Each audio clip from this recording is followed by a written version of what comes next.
Let us help you reach your peak in retirement. It's time for Retirement Elevated with Sean Lee. Hey everybody, welcome into the podcast. This is Retirement Elevated with Sean Lee and myself, here to talk investing, finance, and retirement. And on this episode, we're going to talk values-based planning. We'll tell you what that means here in just a second. But what's going on, my friend? How you doing? Hey man, just back at it, trying to get back into the new year. Yeah, we are into January. Yeah, we're doing this is our first podcast of the new year. So hope everybody had a good holiday. You and I were just chatting before we started. Glad that you guys had a good holiday. Ours was pretty low key. That seems to be the term everybody's using, low key. You know? Yeah, I mean everybody that I talked to, they just hung out with their immediate family, or right. New Year's parties were different. It was celebrate with the kids and do New York East Coast time, so you're in bed at 10. I don't normally really even care to watch the things we turn on, usually just for the ball drop or whatever, something like that. But we turned it on because we were curious. It was so strange looking. They had people in these little sectioned off pods for the New Year, for the Times Square thing. It was just very weird. It was odd, man. Yeah, we didn't watch any of it.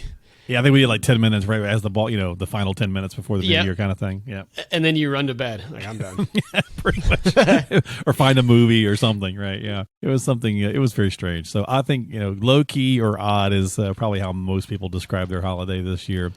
But anyway, let's go ahead and get into our show today, our podcast. I talked about values-based planning. Putting together a solid retirement plan, Sean, isn't always X's and O's. You and I have talked about that before, or in baseball terms, plays, right? It was not always just about the dollars and the cents. Sometimes it's really taking whatever focal piece matters to you most, matters to the client the most. And some people really want to build their plan around this centric theme.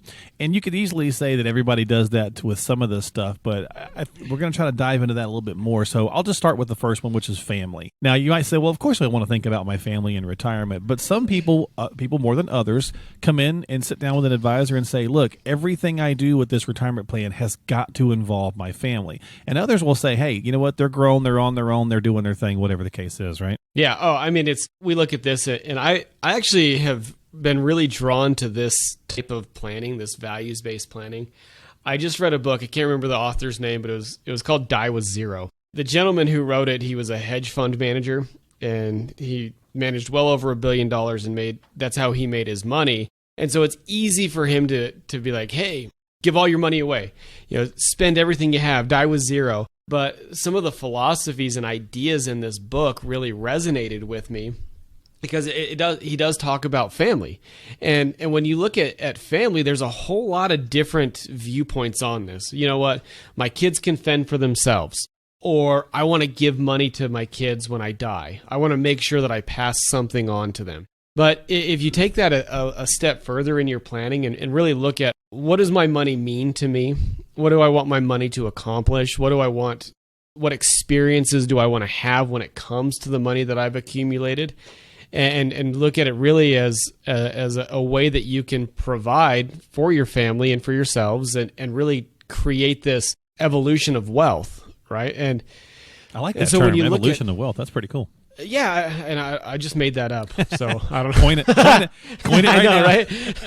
But this velocity of money, and when you think about your family, think about, okay, am I saving all this money now to provide for my family when I'm gone? Or can I use some of my money and some of the things that we've worked hard to accumulate to provide experiences for my family, or to give my family the money that I would have given them at age 85 or 90 when I die? Can I start to give that to them now when they need it the most? Because let's be honest, if I die at 85, my kids are 60, they should have been able to accumulate their own wealth. But if I'm 50 and my kids are, 25 and they're just starting out and they need that boost, that money that I can give them is going to be way more powerful at 25 for them than it would be at 60 to make it a great impact on them. That's interesting, yeah. And I think people are starting to look more at these specific values, values-based planning versus just saying, hey, give me a traditional type of retirement. Some people are really starting to come in and say there's something that's more important to me, or I want to gear it a certain way. And so we're going to continue on with that theme. Another one has been faith. And this is interesting, Sean, and I don't know how much you guys are seeing this, but I know with faith-based planning, some people are really strongly adamant that everything in their retirement plan try to be aligned with their moral beliefs. Whether it's, I don't know, let me just go with a hot topic, whether it's, hey, we don't believe that, in marijuana, for example, and that's a stock that people have been getting into. So we want to make sure that's not in our portfolio. Things like that. Are you seeing some of that as well? We do. We see, hey, Sean, because of my religious beliefs, I don't want alcohol or tobacco in the right, that kind of portfolios. thing, yeah. Or, cannabis, marijuana holdings. And that's okay. Sure. You could still build a really strong portfolio without some of those companies in it. And when I look at the investing side, it's really hard to do that if somebody's wrapped in a whole bunch of different mutual funds because you have no control on the underlying investments. True. But when you start to create and build a plan that's more unique and customized to you and is more institutional, which means that you go direct to the source and you're buying individual holdings rather than funds, you have the ability to control. Yeah, I really don't want Philip Morris. I mean, I use that as an example. Sure, but, right. Maybe I don't want that company. You had the ability to remove holdings from the portfolios as they fit your beliefs and your desires. Yeah, and I think, and then we can go into the next part of that as well. And then sometimes people come in and say, look, I really want to leave a significant, maybe from the legacy side, they really want to leave a significant portion to their church or their faith, whatever that might be. Some people, you even do RMDs, right? You don't need the RMD distribution for yourself. So people want to know, hey, can I gift this to the church? Things like that. Yeah, absolutely. And that's another part of it. If I don't need my required minimum distribution, I can do a qualified charitable distribution to the church and have it not even hit my tax return. And, there's lots of different ways to do charitable giving and tax planning. When I look at overall planning and we talk about values-based planning, there's two aspects to it, right, of your plan. There's the financial aspect, which is easy. It's math. I mean, that's numbers are the numbers, terms. Right? Yep. And then there's the goals, beliefs, values, and desires. And if you can intertwine those two together, you're going to have a plan that's unique and as customized as you are. I mean, it's kind of cliche to say that, but the hard part usually isn't the math. The hard part is building the strategies to match up with all those goals, beliefs, values, and desires. Right. Well, because it's not like humans are complicated or anything, right? So. Yeah. I mean, we're all robots. We're all robots, exactly. All right, moving right along here with values-based planning. I've also got career on this list as well. There are many folks who you may be retiring from, I don't know, that long-term job or that big career, or maybe not. Some people, just are like, I plan on not retiring. Maybe if you're self-employed, you're on your own business, even you, for example, right? So a lot of people say, I know a lot of advisors that are getting on up there in age, and they're like, I'm 68, 69, 70 years old. I don't plan on retiring. Career is really important. So they're still building their portfolio or their plans or whatever their legacy is tied to that career. Yeah. And when I look at the career side, I don't want to ever plan on having to work, right? Because that's a slippery slope. If who knows what the next corrections, when that's going to come, and are there going to be mass layoffs or whatever it may be. Right. When we look at the career side, let's look at freedom. Let's look at control of your life. If something happened to your job tomorrow and you're retirement age, can you actually retire? If you can, cool, work as long as you want, as long as you're able to, as long as your company will have you. If you can't, well, you've got to have some sort of plan put in place to know that you're going to be protected and getting to a situation to where you could retire if that time came where you were forced out. And you could go find another job if you wanted to, but for me, it's all about the control. If I wake up tomorrow and I know I don't have to work, I like working, but if my company came to me and said, we don't want you to work here anymore, and I had the flexibility to be like, all right, fine, cool. See ya. Right. There's power in that. There's some comfort in that. And you'll actually probably do a better job at your job if you have that sort of clarity. And I think that also gives you some flexibility for a second career, which a lot of times is what winds up happening. People come in and they say, look, I don't want to retire to the front porch. I want to be doing something or whatever the case is. So I've got this idea for a second career, and I want to make sure that, I'm funding my portfolio appropriately so that I have, X number of dollars or whatever going towards this new venture type of thing. So it's all about the planning. It's all about the conversation and sharing what's really most important to you in your retirement. And I think we can squeeze in one more here, Sean, this week, and that's education. And maybe this is one where you're the first person to, go to college, or maybe you're not. Maybe nobody in your family had gone, and it's really, really crucial to some people that their kids, go, their grandkids go. Like they want to set up their retirement plans or their legacy plan where they know that they're making a significant contribution to their family's continuing education. Education is getting more and more expensive. I mean, that's exactly that's the reality. I mean, the student debt is higher and higher. I grew up in a single parent teacher household where my mom didn't make a ton of money. And so for me to go to the college that I went to, I had to be on scholarship and I had to take out some student loans. And I think that part of it, having to borrow some of that money and it ended up, for the 4 years I was there, I paid a year worth of tuition. And having to borrow that money, I took ownership. So I wanted to get out of college in 4 years and get on the road, pay those student loans off as quick as I could so I wasn't saddled with debt, right? And when I look at my kids now, I don't want them to necessarily have to go through that. I think that it's important to have some skin in the game. And we pay for my kids to go to school right now in elementary and middle school, and that's a big belief of our family is we want them to have the opportunity to get into college and have the opportunity to potentially get scholarships and then have to work as well.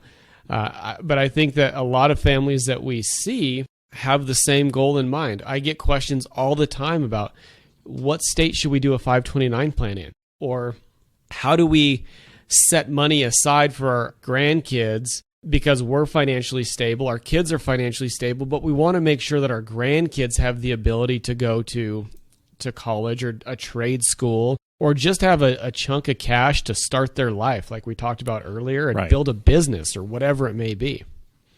To have that avenue, to have that outlet.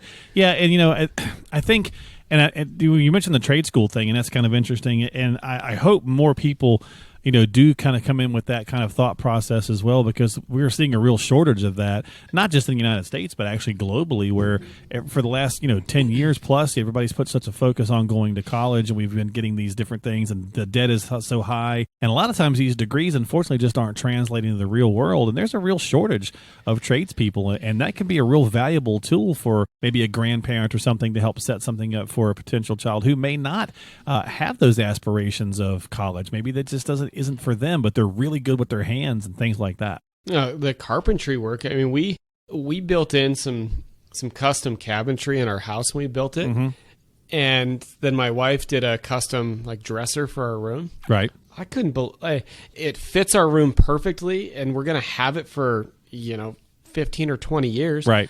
I couldn't believe what the carpenter could ask price wise. Oh yeah. And the work is beautiful. Yeah. And we're doing a table here in our office hopefully soon. And I mean, that custom woodwork and doing that sort of work, it's because less and less people are doing it. It's becoming more and more of and they can charge accordingly. Yeah. Lucrative business for people. Oh no, I know a bunch of people, a bunch of guys, in my area here who, have a concrete business or an electrician or general contractor, or carpenter, to your point, and they are in such demand they can't keep up. I mean, they've got thriving, growing businesses, and they are just rocking and rolling because there's a real deficiency in trades. And so, again, that may be important. That may be what really matters to you in your retirement and kind of funding the things that you want. And again, what may be most important to you is just having fun. We'll finish off with that. And if that is the case, if you're not one of those folks who want to do a bunch of stuff for others or whatever the case is, hey, don't feel bad about it. You worked hard for it, right? So there's nothing wrong with also just saying, Sean, especially after 2020 was such an interesting, tough year. Somebody comes in and says, we just want to have fun. We just want to make that happen. We want to make sure our portfolio or our plan is set up in such a way that we've got this fun bucket of money. I have not gone on an airplane for 10 months. And usually my wife and I'm either traveling for work, or we're going to take a quick little trip with the family. But I'm on a plane about every month. And, when my wife and I were talking about coming into 2021, and I'm having the same conversation with a lot of families we represent, money hasn't been spent. And it's just piling up for a lot of people that have wanted to take trips and things like that. And like my wife and I, we're going to blow out a trip. Kids are going, like we're gonna do it right once we can safely do that. Right. But I'm telling a lot of our families that we represent, listen, let's make sure that you have money set aside, ready to go, ready to deploy out into the marketplace for travel or whatever, because there's going to be a time where you're comfortable and you're ready to go, and you're going to want to go, and you're going to want to do it big, and let's just make sure that it's ready to go for you. Yeah, exactly. So from my perspective, spending money isn't necessarily a bad thing, as long as you know that long term you're going to be comfortable. And where we get nervous about spending money is when we don't have clarity about the success of our plan. That's really where it comes from. Yeah, and you see that all the time with people who are just afraid to spend money in retirement because they just don't really know if they're going to be okay all the way through it. And that's why getting that good plan in place is going to help you really identify those places, those shortfalls, if there are any, or give you that confidence to go out and do the big trips or do the big, family things or whatever, do the education or faith or whatever it is that we've talked about today that might be important to you. Having that plan is going to allow you to know what you can and can't do. And some people sometimes think, well, a plan is going to be restrictive. It's not going to allow me to. No, it's just going to give you that roadmap and that guideline so that you can do it confidently, no matter what is important to you. So that's our values-based planning podcast for this week. We are into early January here, so we hope that you had a great holiday. And if you haven't subscribed to the show yet, please do so, or consider doing so. We'd certainly appreciate it. You can simply find it all at retirementelevatedpodcast.com. That's retirementelevatedpodcast.com. You can find us on Google, Apple, Spotify, so on and so forth. If you are an iPhone user, just open Apple Podcasts. It's already pre-installed on your phone. Type in Retirement Elevated in the search box. You'll see it pop up there, and you can just hit the little heart button, I believe, is how you subscribe. Things like that, and we'd certainly appreciate that. And, of course, if you know someone who might benefit from the message, share the podcast with them as well, and they can pick up a useful nugget or two of information along the way. And that's going to do it for Sean and I this week. If you have any questions or concerns, like anything for any show you hear, not just ours, you should always check with a qualified professional how it might relate to your scenario at 855-50-RETIRE. That's how you reach out to Sean and his team, 855-50-RETIRE. Sean, I'll catch you next time, my friend. Have yourself a good week, okay? All right, brother. Thanks, man. Take care, stay safe, stay warm, and we'll talk to you soon here on Retirement Elevated with Sean Lee.